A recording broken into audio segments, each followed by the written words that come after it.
जरा सोचिए, एक एकदम नया बिल्कुल मॉडर्न विमान, एक बोइंग 787 ड्रीमलाइनर भारत के एक बड़े शहर से उड़ान भरता है और बस कुछ ही मिनटों में, मतलब टेक ऑफ के फौरन बाद वो आसमान से गिर जाता है। और ये कोई फिल्मी कहानी नहीं है? नहीं, बिल्कुल नहीं। ये एयर इंडिया फ्लाइट 171 की एक बहुत दुखद हकीकत है जी। आज हमारे पास इस हादसे से जुड़ी कुछ शुरुआती रिपोर्ट्स हैं, मीडिया कवरेज है और थोड़ा तकनीकी विश्लेषण भी है। हाँ। हमारा मकसद सिर्फ ये जानना नहीं है कि उस दिन हुआ क्या, बल्कि हम ये समझने की कोशिश करेंगे कि ऐसा हुआ क्यों और एविएशन की दुनिया के लिए इसके मायने क्या हैं। बिल्कुल। तो चलिए इस मामले की गहराई में उतरते हैं। चलिए। तो सबसे पहले शुरू से शुरू करते हैं। ये घटना कब और कहाँ हुई? ये घटना है 12 जून 2025 की। एयर इंडिया की फ्लाइट 171 अहमदाबाद के सरदार वल्लभ भाई पटेल इंटरनेशनल एयरपोर्ट से लंदन गैटविक जा रही थी। और विमान था बोइंग 787-8 ड्रीमलाइनर। जी, ड्रीमलाइनर। और हमें ये याद रखना चाहिए कि ड्रीमलाइनर कोई मामूली विमान नहीं है। ये अपनी पीढ़ी के सबसे मॉडर्न, सबसे ज्यादा फ्यूल एफिशिएंट विमानों में गिना जाता है। सही बात है। इसे बनाने में बिल्कुल नई टेक्नोलॉजी, नए मटेरियल्स का इस्तेमाल हुआ है। इसका इस तरह से गिरना तो ऐसा है जैसे मान लीजिए एक एकदम नई हाईटेक इलेक्ट्रिक कार शोरूम से निकलते ही बंद पड़ जाए। आपने बिल्कुल सही कहा। और यही बात इस हादसे को और भी ज्यादा चौंकाने वाली बना देती है। हुआ ये कि उड़ान भरने के कुछ ही मिनटों के बाद विमान ने तेजी से ऊंचाई खोनी शुरू कर दी और अहमदाबाद में ही बीजे मेडिकल कॉलेज और सिविल अस्पताल के पास एक हॉस्टल की इमारत से जा टकराया। शहर के बीचों बीच? जी। इसका मतलब है कि खतरा सिर्फ विमान में बैठे लोगों पर नहीं था। हाँ, और यही इस हादसे का सबसे दर्दनाक पहलू है। विमान में 230 यात्री और 12 क्रू सदस्य थे, यानी कुल 242 लोग। 242? और इनमें से 241 लोगों की जान चली गई। लेकिन बात यहीं खत्म नहीं होती, क्योंकि विमान एक घनी आबादी वाले इलाके में गिरा तो जमीन पर भी करीब 19 लोगों की मौत हो गई। तो कुल मिलाकर लगभग 260 लोगों की मृत्यु हुई। ये सिर्फ एक प्लेन क्रैश नहीं था, ये उस शहर के लिए भी एक बहुत बड़ी त्रासदी थी। 260 जाने। इस पूरी तबाही और खौफ के बीच में एक ऐसी खबर भी आई जिस पर यकीन करना मुश्किल था। एक शख्स बच गया। हाँ, सिर्फ एक। उनका नाम है विश्वास कुमार रमेश, भारतीय मूल के एक ब्रिटिश नागरिक जो सीट 11A पर बैठे थे। उनका बचना किसी चमत्कार से कम नहीं माना गया। 260 मौतों के बीच एक जिंदगी। विश्वास कुमार रमेश। कभी कभी समझ नहीं आता कि इसे चमत्कार कहें या एक भयानक यादों का बोझ जो उन्हें जिंदगी भर उठाना पड़ेगा। सही बात है। लेकिन ये हमें उस सवाल पर लाता है जो सबके दिमाग में है, एक इतना नया और मॉडर्न विमान उड़ान भरने के तुरंत बाद गिर कैसे गया? शुरुआती जांच में कुछ पता चला? हाँ, और जो पता चला है वो बेहद, कह सकते हैं कि अजीब है। भारत की जो मुख्य एजेंसी है इन मामलों की जांच के लिए, AAIB, मतलब विमान दुर्घटना जांच ब्यूरो, उनकी शुरुआती रिपोर्ट एक बहुत ही अजीब बात की तरफ इशारा करती है। क्या पता चला है? रिपोर्ट के मुताबिक उड़ान भरने के कुछ ही सेकंड के अंदर विमान के दोनों इंजनों ने एक साथ काम करना बंद कर दिया था। दोनों इंजन एक साथ? ये कैसे हो सकता है? और यहीं पर मामला उलझ जाता है। वजह ये बताई गई है कि कॉकपिट में जो फ्यूल कंट्रोल स्विच होते हैं जी, वो रन की स्थिति से कट ऑफ की स्थिति में चले गए थे। एक मिनट, कट ऑफ पोजीशन में उड़ान के सबसे जरूरी पल में, इसका क्या मतलब हुआ? इसे आसान भाषा में कैसे समझेंगे? आप इसे ऐसे समझिए जैसे आप अपनी कार से हाईवे पर चढ़ रहे हैं और आपको सबसे ज्यादा पावर की जरूरत है, और ठीक उसी वक्त कोई इंजन में पेट्रोल की सप्लाई का पाइप ही काट दे। अच्छा। कट ऑफ का मतलब है इंजन को मिलने वाले फ्यूल की सप्लाई पूरी तरह से बंद कर देना।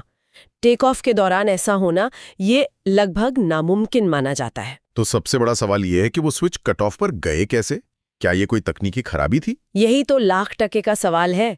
देखिए, जांच करने वाले 3 मुख्य संभावनाओं पर काम कर रहे हैं। पहली, क्या ये कोई गंभीर मैकेनिकल या इलेक्ट्रिकल खराबी थी जिसने अपने आप स्विच की पोजीशन बदल दी? ठीक है। दूसरी, क्या ये विमान के जटिल सॉफ्टवेयर में कोई गड़बड़ी थी, कोई बग था? और तीसरी, जो सबसे चिंताजनक संभावना है, क्या ये किसी इंसान की हरकत थी? इंसान की हरकत मतलब? चाहे वो गलती से हुई हो या फिर जानबूझकर। और रिपोर्ट इस बारे में कुछ कहती है, इन 3 संभावनाओं के बारे में? अभी तक नहीं। शुरुआती रिपोर्ट सिर्फ क्या हुआ बताती है, क्यों नहीं, और इसकी वजह से इस मामले में बहुत सावधानी बरती जा रही है। यहाँ तक कि अमेरिका की जो राष्ट्रीय परिवहन सुरक्षा बोर्ड है, NTSB, जो दुनिया की सबसे प्रतिष्ठित जांच एजेंसियों में से एक है, हाँ, NTSB, उन्होंने भी इस पे बयान दिया है। उन्होंने मीडिया में चल रही अटकलों को समय से पहले और काल्पनिक कहा है, और ये भी कहा है कि किसी भी नतीजे पर पहुंचना जल्दबाजी होगी। उनका बयान देना ही ये दिखाता है कि ये मामला कितना बड़ा और कितना पेचीदा है। जब भी कोई अमेरिकी निर्मित विमान कहीं भी दुर्घटनाग्रस्त होता है तो NTSB जांच में मदद करती है जी। उनका ये बयान एक तरह से दुनिया भर के एविएशन समुदाय को ये कहने का तरीका है कि रुकिए, हमें इसकी तह तक जाने दीजिए, ये उतना सीधा नहीं है जितना लग रहा है। तो इस एक घटना का, इस एक रहस्य का असर कहाँ तक गया? जाहिर है एयर इंडिया और टाटा समूह पर तो इसका बहुत बड़ा असर पड़ा होगा। बहुत बड़ा। घटना के तुरंत बाद एयर इंडिया की जो पेरेंट कंपनी है टाटा समूह, उन्होंने सार्वजनिक रूप से माफी मांगी और हर संभव मदद का वादा किया। ये किसी भी कंपनी के लिए एक बुरे सपने जैसा है। ब्रांड की साख पर एक गहरा धक्का लगता है।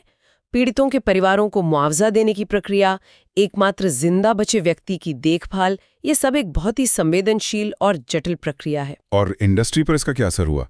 क्या दूसरे ड्रीमलाइनर विमानों को लेकर भी कोई चिंता जताई गई? हाँ, इसका असर तुरंत और पूरे उद्योग में महसूस किया गया।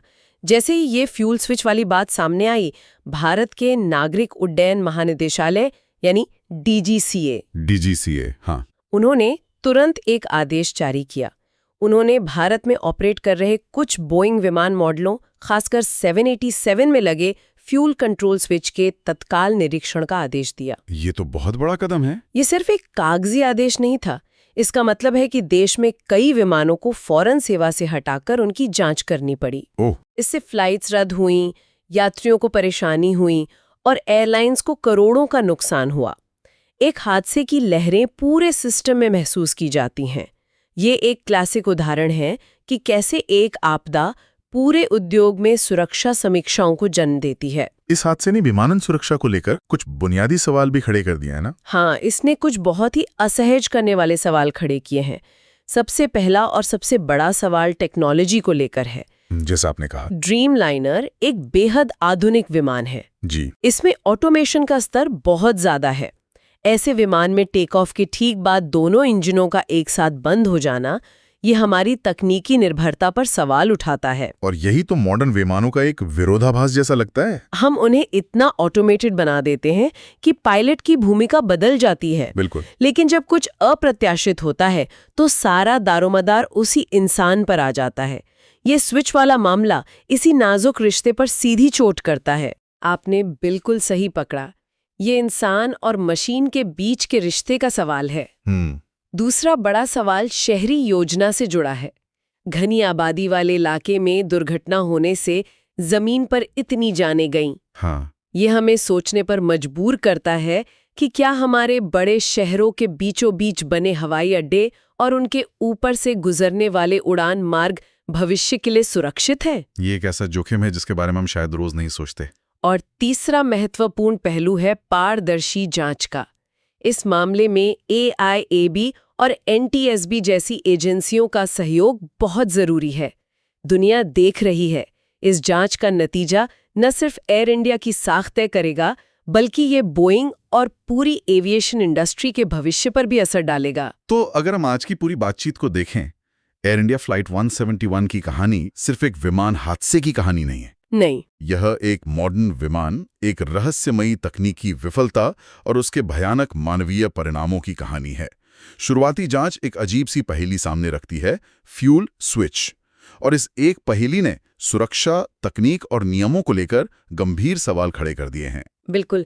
और इस पूरी जांच का केंद्र बिंदु यही पता लगाना है कि वो फ्यूल स्विच रन से कट ऑफ तक कैसे पहुंचे।